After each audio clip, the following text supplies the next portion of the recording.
Today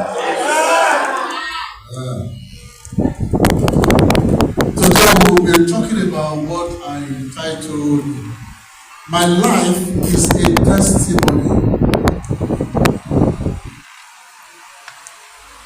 Maybe somebody's life has never been a testimony. Maybe somebody's life has been a testimony. If your life has been a testimony, there are things you need to know, and there are things you must learn to do, and there are things you must learn to also understand.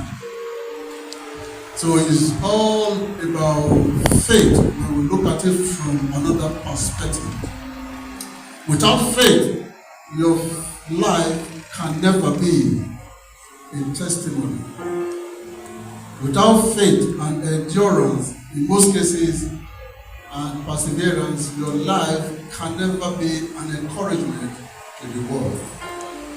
When you hear what we read from the book of 1 Thessalonians chapter number 3, from verse number 1 to 5, it said, therefore, when we could no longer endure it, when we could no longer endure temptation, when we could no longer endure pain.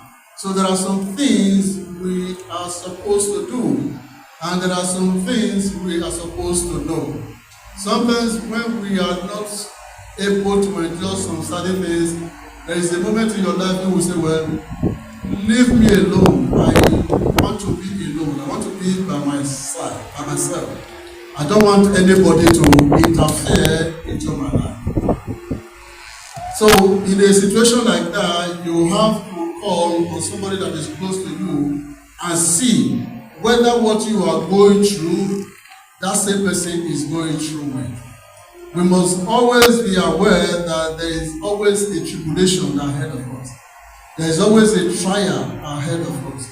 There is always, disappointment ahead of us. Everything about our life must not be based on good, perfect, and perfect. Sometimes in your life, you are supposed to experience a little sort of bitterness. When you are going through some trials or a moment of tribulations, that means God wants to slow you down so that you will not be able to run above or after your shadow. So when you are going through some circumstances in life, it will enable you to get matured in life. It will enable you to have a moment of